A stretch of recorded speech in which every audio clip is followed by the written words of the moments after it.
Done. मैं दिवेश में start करूंगा। नमस्कार, मैं विनय कुमार मिश्रा। आज की मुलाकात कार्यक्रम श्रृंखला में आप सभी वीएलई भाइयों का स्वागत करता हूं और आशा करता हूं कि आप सभी लोग सकुशल होंगे। और साल के पहले दिन आप सभी वीएलई भाइयों को नव वर्ष की बहुत बहुत शुभकामनाएं।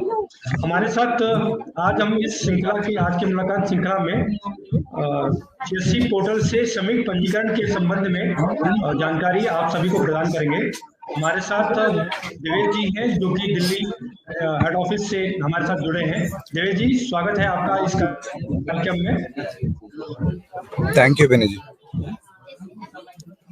देवेश जी, आज आपसे बस रिक्वेस्ट है कि श्रमिक पंजीकरण में जो भी समस्याएं आती हैं, जो कि रेगुलर बेस पे हम लोग को कॉल्स वीएलई भाइयों का आता है, उन सभी को रखते हुए कैसे प्रोसेस, पंजीकरण का क्या प्रोसेस है, नया रजिस्ट्रेशन का क्या प्रोसेस है, और अगर कोई रिन्यूअल कराता है बीओसीडब्ल्यू बोर्ड में उसका क्या प्रोसेस है, उसके बारे में आपसे अनुरोध है कि विस्तृत में जानकारी दें। ओवर टू यू देवेश जी।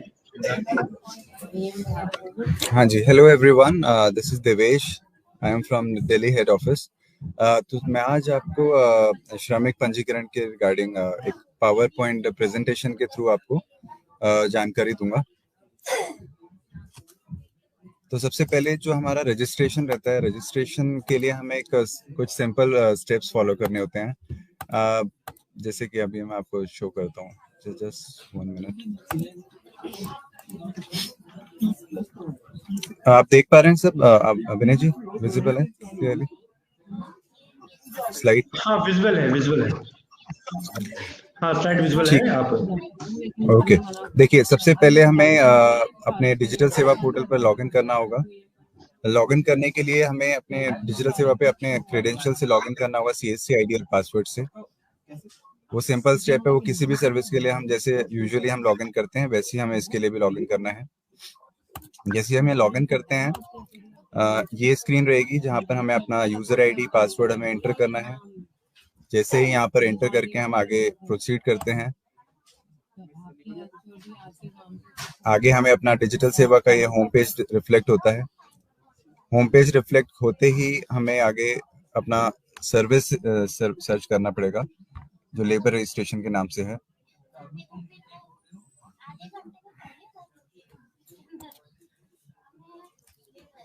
ये सर्विस हमें गवर्नमेंट सेक्शन के अंदर मिलेगी।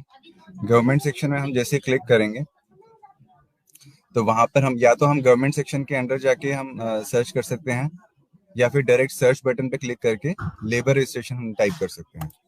जैसे हम लेबर रजिस्ट्रेशन टाइप करेंगे वहां पर, या गवर्नमेंट सर्विसेज में जाएंगे, तो वहां पर ये लेबर रजिस्ट्रेशन से रिलेटेड सारे स्टेट के आइकन्स ये रिफ्लेक्ट होंगे यहाँ पर। तो यहाँ पर यूपी लेबर रजिस्ट्रेशन हमें सिलेक्ट करना होगा, क्योंकि यूपी लेबर रजिस्ट्रेशन की सर्विस है ये, तो हमें यूपी लेबर रजिस्ट्रेशन सिलेक्ट करना होगा। उस पर क्लिक करते ही हमें नेक्स्ट पेज पे हम रीडायरेक्ट होंगे। जो नेक्स्ट पेज रीडायरेक्ट होगा वो हमारा डिपार्टमेंट का, हमारा लेबर रजिस्ट्रेशन का यूपी स्टेट का पोर्टल रीडायरेक्ट हो जाएगा। तो यहाँ पर हमें एक बटन होगा, सीएससी लॉगिन बटन। जैसे हम सीएससी लॉगिन बटन पे क्लिक करेंगे, सीएससी लॉगिन बटन पे क्लिक करते ही हमें आगे जो नेक्स्ट पेज रिफ्लेक्ट होगा वो होगा श्रमिक पंजीकरण। जो फ्रेश रजिस्ट्रेशन होती है, न्यू रजिस्ट्रेशन के लिए हमें उस पर क्लिक करना होगा, श्रमिक पंजीकरण। यहाँ पर जैसे हम क्लिक करेंगे, हमें नेक्स्ट पेज जो रिफ्लेक्ट होगा वो होगा हमें लॉगिन करने के लिए। वो जो भी श्रमिक होगा उसका हमें आधार बेस्ड, जो आधार से लिंक होगा जो मोबाइल नंबर उसका श्रमिक का, वो हमें यहाँ पर एंटर करना होगा, और उस वर्कर के उसी स्पेसिफिक मोबाइल नंबर पे ओटीपी जाएगा। तो जैसे ही ओटीपी एंटर करेंगे, ओटीपी आने के बाद ओटीपी एंटर करेंगे, उसके बाद हमें यहाँ वेरीफाई पे क्लिक करेंगे। वेरीफाई बटन पे क्लिक करने के बाद हमें नेक्स्ट स्लाइड पर जाना होगा।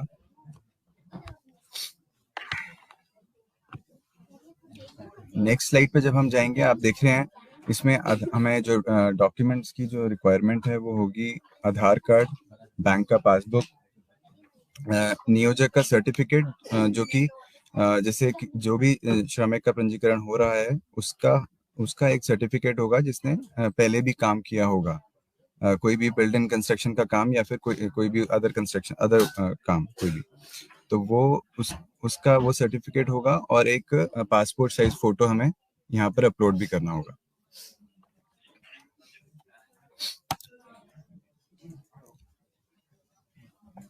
यहाँ पर श्रमिक का हमें बैंक डिटेल पूरा फिल करना होगा।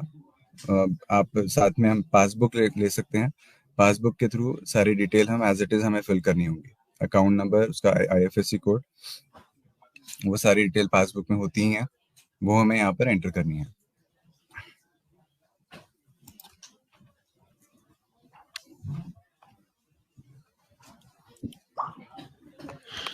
इस स्लाइड में आप देख रहे हैं कि हमें जो डॉक्यूमेंट अपलोड करने हैं वो सिर्फ JPG फॉर्मेट में हमें अपलोड करने हैं,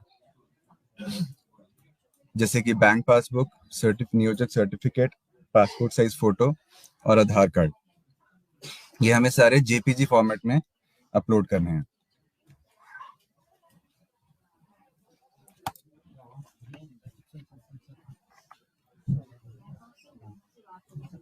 यहाँ पर हमें नॉमिनी डिटेल्स भी फिल करनी है, उसके नॉमिनी के आधार कार्ड और आधार कार्ड के साथ उसकी नॉमिनी के आधार कार्ड की डिटेल और नॉमिनी की डिटेल, और यहाँ पर हमें उसको सबमिट करना है अपलोड करके।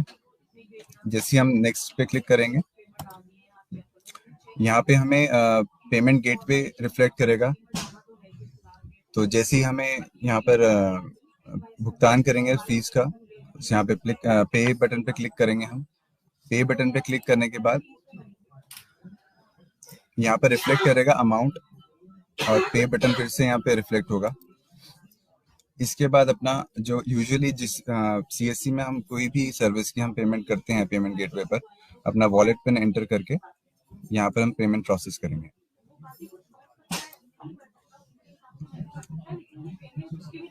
तो एक रजिस्ट्रेशन नंबर जनरेट होता है। जैसे ही हम श्रमिक पंजीकरण हो जाता है उसके बाद एक रजिस्ट्रेशन नंबर जनरेट होता है। रजिस्ट्रेशन नंबर जनरेट ये हमें बहुत इंपॉर्टेंट होता है हमारे लिए, क्योंकि रजिस्ट्रेशन नंबर आगे हमें जब हम रिन्यूअल करते हैं इसी कार्ड का, इसी श्रमिक का, जब हम आगे रिन्यू करेंगे उसका टाइम अप होने के बाद, उसका समय अवधि खत्म होने के बाद जब हम रिन्यूअल करेंगे, तो ये रजिस्ट्रेशन नंबर हमें जरूरी चाहिए होता है रिन्यूअल के लिए।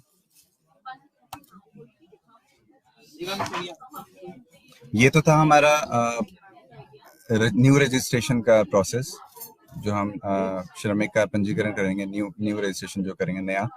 अभी हम वो स्टेप्स देखेंगे जो हम जब हम रिन्यूअल करने जाएंगे उसी श्रमिक का।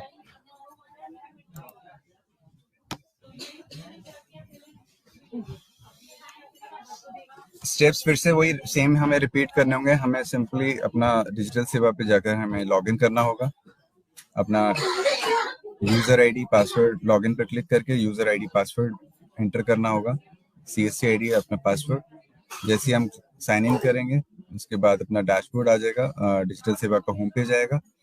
हम इसके बाद वही गवर्नमेंट सर्विसेज में जाके लेबर रजिस्ट्रेशन के नाम से हम सर्च करेंगे सर्विस का। जैसे हम लेबर रजिस्ट्रेशन के नाम से सर्च करेंगे, ये लिंक्स हमें रिफ्लेक्ट करेंगे।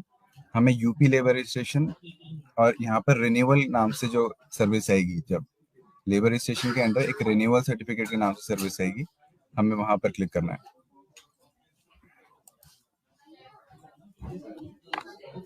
अब हमें यहाँ पर जब हम डिपार्टमेंट के पोर्टल पर जब रीडायरेक्ट हो जाएगा, तो जब डिपार्टमेंट का पोर्टल रीडायरेक्ट होगा स्क्रीन पर, तो हमें रिन्यूअल पर क्लिक करना है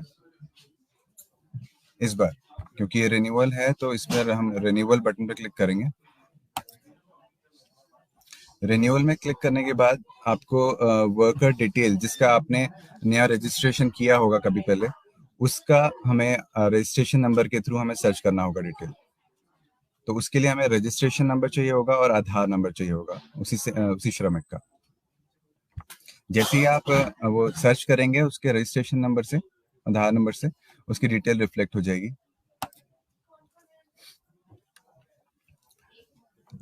उस पर्टिकुलर श्रमिक का जिसका आपको जब डिटेल रिफ्लेक्ट होगी स्क्रीन पर, तो उसके लिए हमें आगे फी पे करनी होगी दोबारा से। यहाँ पे आपको दिख रहा होगा स्लाइड पर, सबमिट एंड फी बटन पे आपको क्लिक करना है सिंपली। अगेन यहाँ पे वही प्रोसेस होगा जो हम फ्रेश न्यू रजिस्ट्रेशन में करते हैं।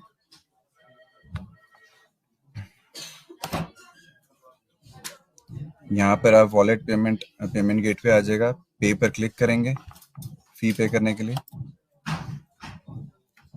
दोबारा से यहाँ पर आप वॉलेट पिन एंटर करेंगे। वॉलेट पिन एंटर करने के बाद सक्सेस होते ही रजिस्ट्रेशन आपका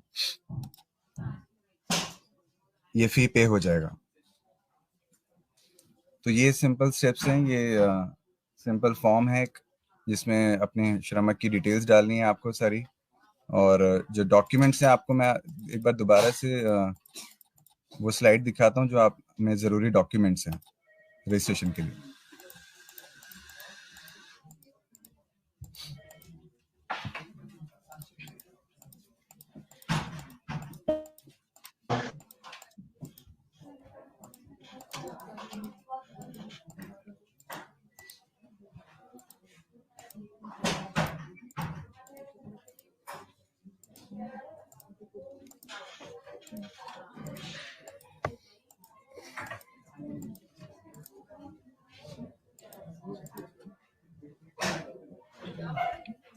देखिए ये 4 डॉक्यूमेंट्स हैं जो हमारे लिए बहुत ज़रूरी हैं श्रमिक पंजीकरण के लिए: आधार कार्ड, बैंक पासबुक, नियोजक सर्टिफिकेट और पासपोर्ट साइज फोटो। दिवेश जी, इसमें ये भी एक स्लाइड थोड़ा दिखा दीजिए कि किन किन श्रमिकों का हम पंजीकरण कर सकते हैं। हाँ जी, मैं वही दिखाने जा रहा हूँ। जी सर।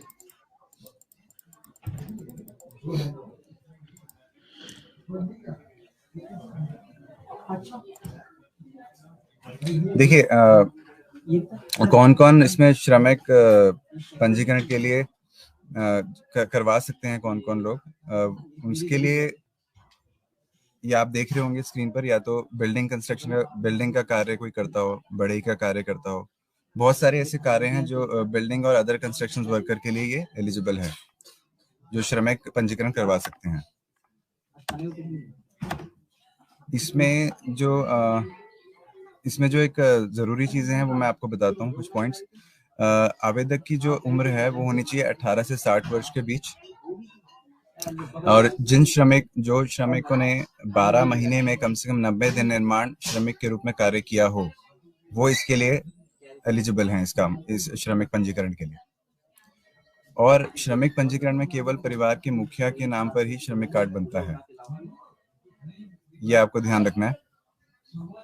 इसमें आधार कार्ड, राशन कार्ड, मतदाता पहचान, भामाशाह कार्ड, बैंक का विवरण, mobile number, passport size photo, परिवार के सभी सदस्यों का पहचान पत्र जरूरी होता है। तो ये तो जरूरी डॉक्यूमेंट्स थे, और जो श्रमिक इसके लिए एलिजिबल होता है, जो श्रमिक अपना पंजीकरण करवाने के लिए, ये तो वो चीजें थी जो मैंने आपको अभी बताई। बाकी इसके बेनिफिट्स, जो इसका मेन बेनिफिट है, जो गवर्नमेंट का मेन बेनिफिट है, वो बेनिफिट ये जो मेन एम है, जो मेन उद्देश्य है, वो ये है कि श्रमिकों को फाइनेंशियली मतलब आर्थिक रूप से सहायता पहुंचाना। मेन उद्देश्य ये है हमारी गवर्नमेंट का, तो इसलिए ये सर्विस स्टार्ट हुई थी। तो जैसे कि आप देख सकते हैं यहाँ पर इसके मेन बेनिफिट ये हैं कि जब हम जो श्रमिक पंजीकरण करवाएगा उसके कन्या के विवाह में 55 हजार रुपए की आर्थिक सहायता प्रदान की जाएगी। मेन बेनिफिट इसका एक ये है, जैसे कि स्टडीज के लिए, जैसे बीए के स्टूडेंट्स को 13 से 15 हजार रुपए और एमए के स्टूडेंट्स को 15 से 17 हजार रुपए इसमें प्रदान किए जाते हैं गवर्नमेंट के द्वारा। आवास योजना के अंतर्गत भी मकान बनाने के लिए 1 लाख रुपए तथा भवन मरम्मत के लिए 15,000 रुपए दिए जाते हैं। तो इसमें ऐसे बहुत सारे बेनिफिट्स हैं जो श्रमिकों को पहुंचाए जाते हैं सरकार द्वारा इस श्रमिक पंजीकरण के द्वारा। और इसमें अपना जो हमारे जो वीएलईज का जो कमीशन रहता है वो रहता है अप्रोक्सीमेटली 10 रुपए के करीब, जो न्यू रजिस्ट्रेशन होता है। और जो रिन्यूअल होता है उसका जो कमीशन रहता है वो 5 रुपए में से कुछ डिडक्शन होता है, 5 रुपए से थोड़ा कम रहता है। तो ये तो कमीशन स्ट्रक्चर है हमारा इसमें, जो वीएलईज हमारा अर्न कर सकते हैं इसमें। विनय जी आप बताइए इसमें और हम क्या बता सकते हैं। शिव जी, आपने तो बहुत सारी चीजें कवर किया, जैसे कि आपने बताया भी कि ये एक ऐसा सर्विस है जिससे कि हमारे वीएलई भाई सुशांत, एक मिनट, हमारे वीएलई भाई जन सेवा केंद्र के माध्यम से ऐसे लेबर लोगों की बेनिफिट दे सकते हैं जो कि ये सर्विसेज जो गवर्नमेंट की स्कीम्स हैं उसके बारे में जानकारी नहीं रहती है। इसमें एक चीज जरूर देखना है कि जो गवर्नमेंट से मिलने वाली लाभ है, जो क्योंकि हमें सीएससी वीएलई को सिर्फ पंजीकरण करने का ही राइट्स है, हम सिर्फ पंजीकरण करते हैं, हमारे वीएलई सिर्फ पंजीकरण रजिस्ट्रेशन कर सकते हैं और रिन्यूअल कर सकते हैं। बाकी जो स्कीम में जो भी फैसिलिटी मिलना है, जो भी बेनिफिट्स हैं, वो गवर्नमेंट के नॉर्म्स के हिसाब से है। उसके लिए अगर कोई भी वीएलई सेंटर में बेनिफिशियरी आता है तो उसको नियरेस्ट लेबर ऑफिस में ही उनको बताएं कि वहां जाके कॉन्टेक्ट करें, क्योंकि ये बहुत बार सुनने में आता है कि हमने रिन्यूअल किया है बट हमको बेनिफिट नहीं मिले। और कुछ नहीं भाई, ये भी शिकायत आती है कि उनने ट्रांजैक्शन किया है बट उनके ट्रांजैक्शन फेल हो गए। ऐसे केस में आप सभी से अनुरोध है कि एक टिकट रेज कर दें जिसमें आप अपनी डिटेल शेयर करें, और अगर 24 से 48 घंटे के ऊपर अगर रिफंड नहीं आता है तो ऐसे केसेस हमारे नॉलेज में डालें, हम उसको टैकल यहाँ करेंगे। अगर ट्रांजेक्शन सक्सेसफुल नहीं होगा तो उसका रिफंड वापस आएगा। सही है देवेश जी? हाँ जी बिल्कुल। और दूसरा ये कि फेली भाइयों से अनुरोध ये है कि आप लोग अपने नियर बाई जो भी आपके एरिया है उसमें थोड़ा सा मार्केटिंग करें। जो चौराहे हैं जहाँ पे लेबर डेली खड़े होते हैं, जिनको आप लोग अपने भाषा में लेबर चौराहा बोलते हैं, ऐसे चौराहों पे आप छोटे छोटे कैंप लगाएं। कैंप लगाने से क्या होगा कि आप ज्यादा से ज्यादा बेनिफिशरीज को रजिस्ट्रेशन कर सकते हैं। और जैसे कि दिव्या जी एक बार कमीशन वाले पार्ट को दिखा दीजिएगा थोड़ा सा।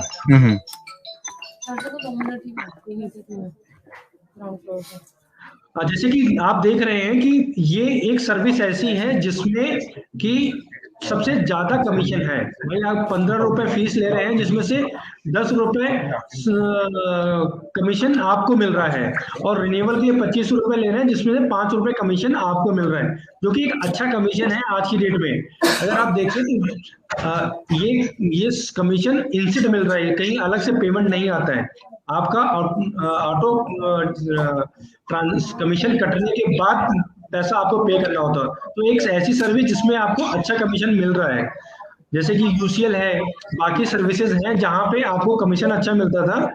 अब आप इस सर्विस को भी यूज करके अपने सेंटर पे फुटफॉल बढ़ा सकते हैं और अपने ट्रांजैक्शन इंक्रीज कर सकते हैं, जिससे आपकी ग्रेडिंग भी अच्छी होगी। तो हर पॉइंट ऑफ व्यू से एक कि ये इजी टू रीच है, आपके नियर बाई लेबर चौराहे पे आप कैंप लगा सकते हैं। लेबर ऑफिस में डिस्ट्रिक्ट मैनेजर के माध्यम से लेबर ऑफिसर से बात करके, फैक्ट्रियां हैं आपके जो सब्जी मंडी लगती है, ये ऐसे बहुत सारे पॉइंट हैं जहां पे आप इजीली कैंप लगा के नंबर ऑफ ट्रांजेक्शन बढ़ा सकते हैं और ज्यादा से ज्यादा कमीशन कलेक्ट कर सकते हैं। ट्रांजेक्शन फेल होने के केस में आप हमको टिकट रेज करिए, हम उसमें आपको हेल्प करेंगे। उसके अलावा दिव्या जी कोई पॉइंट ऐसा जो कि आप बताना चाहें? नहीं, जैसे अभी आपने बोला कि जो हमारे वीएलईज हैं वो अपने एरिया में, अपने एरिया टू एरिया, अपने जो चौराहे पर जैसे जो डेली वेज वाले जो वर्कर्स रहते हैं उनको अप्रोच करके उनका रजिस्ट्रेशन ज्यादा से ज्यादा करवा सकते हैं, उसके थ्रू रजिस्ट्रेशन बढ़ा सकते हैं अपना। तो वो बहुत ज़्यादा हेल्पफुल रहेगा, क्योंकि वो डेली वेज वाले जो वर्कर्स होते हैं उनकी भी बहुत ज़्यादा हेल्प होगी इससे, और अपना भी रजिस्ट्रेशन कर सकते हैं, अपना भी रजिस्ट्रेशन बढ़ा सकते हैं, और खुद भी बहुत अपॉर्चुनिटी होगी इसमें कमीशन अर्न करने की। तो यही बोलूँगा दोबारा से कि एक जो अपने डेली वेज वाले वर्कर्स हैं उनको किसी तरह कैंप लगा के या चौराहे पर जो रहते हैं अपने एरिया टू एरिया सारे वीएलईज, वहां पर उनको उन तक पहुंचने की कोशिश करें। दिव्य जी, इसमें एक पॉइंट और जोड़ना था, जैसे कि आप इस फेसबुक लाइव के माध्यम से मैं वेली भाइयों से कहना चाहूंगा कि जो डॉक्यूमेंटेशन है, जैसे कि 18 साल से 60 वर्ष के मध्य होना ही चाहिए।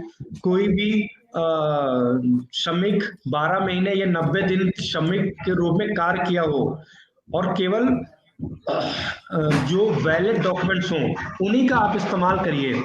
और कहीं भी कोई केस ऐसा आए जिसमें कि ओवर चार्जिंग की शिकायत अगर मिलती है, मैं इस चीज पॉइंट को इसलिए ले रहा हूं कि कई बार शिकायत आती है डिपार्टमेंट से ओवर चार्जिंग के लिए, तो आप इस प्लेटफॉर्म के माध्यम से मैं आप सभी से अनुरोध करूंगा कि ओवर चार्जिंग का कृपया ध्यान रखें, क्योंकि अगर कोई भी ओवर चार्जिंग का केस हमारे समक्ष आता है, डिपार्टमेंट की तरफ से हमारे पास कोई संज्ञान में आता है, तो हम वो बीएलई खुद जिम्मेदार हैं। कोई भी जो भी सीएससी के माध्यम से या डिपार्टमेंट के माध्यम से जो भी कार्रवाई होगी उसकी जिम्मेदारी सीएससी वीएलई की खुद की होगी। तो आपसे अनुरोध है, जो अमाउंट बोला गया है या बताया गया है, कृपया उसी अमाउंट में करें और ज्यादा ओवर चार्जिंग ना करें। इससे दो चीज फायदे हैं कि एक तो आपके सेंटर पे बेनिफिशियरी का फुटफॉल ज्यादा होगा, दूसरा कि गवर्नमेंट जो लेबर ऑफिसर्स भी हैं वो भी ऐसे वेरियस को आइडेंटिफाई करते रहते हैं जिनका रिकॉर्ड अच्छा हो, और उनको कैंप्स में या जो लीड जनरेट होती है उसमें वो इन्वॉल्व करते हैं। तो यही सब कुछ बातें हैं जिनको आपको ध्यान रखना है। और लेबर रजिस्ट्रेशन को ऐसी सर्विस के रूप में लेकर चलना है जो कि आपके अर्निंग बढ़ाने में बहुत मददगार होगी। आज की डेट में बहुत सारी जो सर्विसेज हैं उनमें लेबर रजिस्ट्रेशन, लेबर रिन्यूअल एक ऐसी सर्विस है जिससे आप अपनी इनकम बढ़ा सकते हैं। तो इसी नोट के साथ विनय जी, आशा करता हूं कि थोड़ा सा मैं इंटरप्ट करूंगा। विनय जी, मैं इंटरप्ट करूंगा। कुछ कमेंट्स आए हैं, मैं चाहता हूं कि कमेंट्स मैं सामने शो करूंगा, तो उसका जवाब दे लें। मैं शो कर रहा हूं।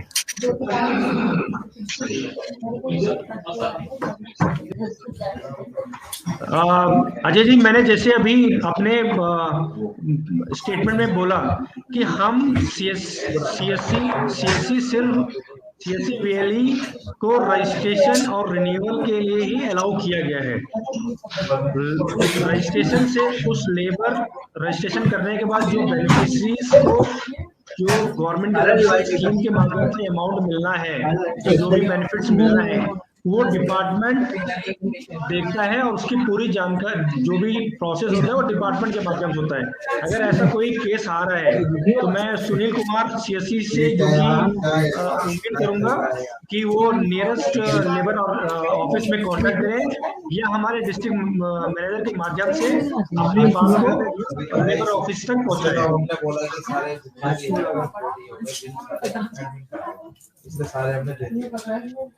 दिव्य जी, इसमें मैं थोड़ा चाहूंगा कि आप थोड़ा सा देखिए ओटीपी में कभी ये भी होता है कि जैसे कि श्रमिक की जगह कभी वीएलईज अपना नंबर भी यूज करते हैं और भी कोई नंबर यूज करते हैं। तो मैं यही कोशिश करिए कि श्रमिक का ही नंबर यूज कीजिए।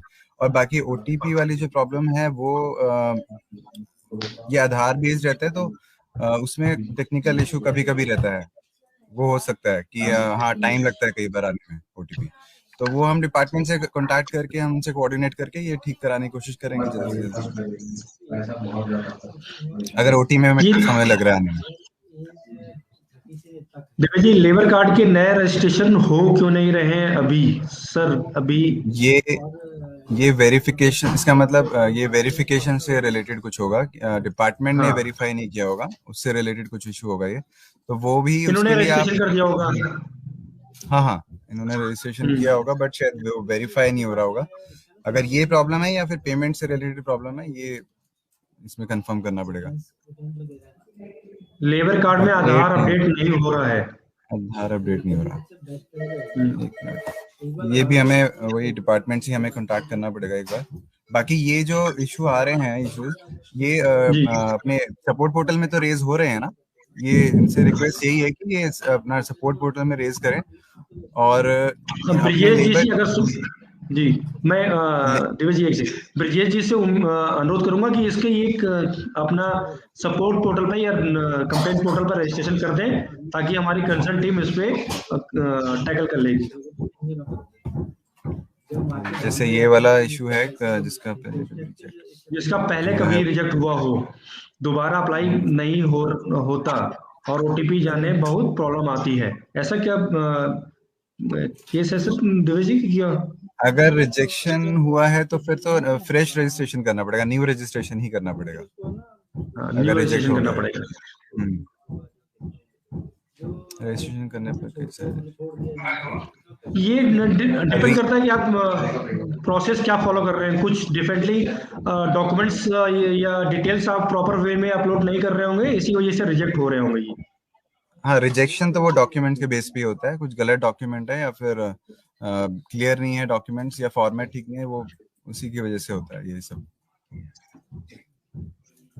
सीएससी से ओटीपी वाले ऑप्शन हटाया जाए, क्योंकि ओटीपी देखिए वो प्रोसेस है, वो प्रोसेस को डिबेट नहीं कर सकते हम। वो गवर्नमेंट के नॉर्म्स के हिसाब से हम सर्विस में प्रोसेस डिबेट करते हैं, तो उसमें हम सॉरी तो ओटीपी वाला प्रोसेस नहीं हट सकता। विशाल जी उसी प्रोसेस से ही आपको काम करना पड़ेगा।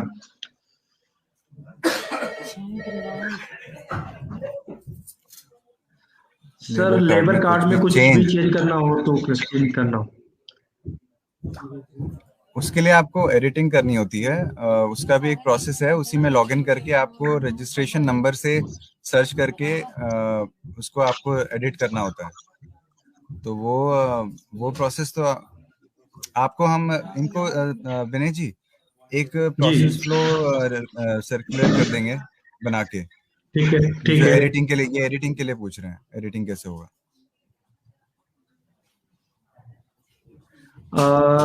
ये देखिए आयुष्मान का केस अलग है, तो उसमें हम नहीं कर सकते हैं, क्योंकि उसमें आयुष्मान के डेटा में होना चाहिए तभी बन सकता है, तो वो एक अलग किस्म है। अजय जी समय को देखते हुए सर एक जानकारी चाहिए। मैंने श्रमिक कार्ड अप्लाई किया था, उसमें अभी तक नाम हिंदी में गलत हो गया है, कैसे सही? जैसे दिवेश इसने बताया कि एक एडिट करने का प्रोसेस है, वो हम आपके डीएसके में एक्सप्लोर करा देंगे। आज जो पीपीटी जो भी है उसमें उसकी पीपीटीज को हम ग्रुप में शेयर कर देंगे। एडिटिंग के लिए एक नया फ्लो बना के मैं सर्कुलेट करवा जी, वो मैं आपको ठीक है सर, ठीक ठीक। अजय जी समय को देखते हुए मैं सभी मेरी भाइयों से दिवेश जी बहुत बहुत धन्यवाद आज समय देने के लिए। और आज के कार्यक्रम से हमें उम्मीद है कि अपने भाइयों की बहुत सारी समस्याएं दूर हुई होंगी, और ऐसे ही आगे भी हम और भी सर्विस के बारे में इस आज की मुलाकात में आप सभी से संपर्क में रहेंगे, और नई श्रृंखला में कल हमारे दूसरे सब कोलीग नए सर्विस के साथ प्रेजेंट होंगे। तो आज के लिए सभी वेले भाइयों से धन्यवाद, नमस्कार। और देवेश जी आपका धन्यवाद समय देने के लिए, नमस्कार। धन्यवाद दिनेश जी, नमस्कार। Thank you Ajay ji.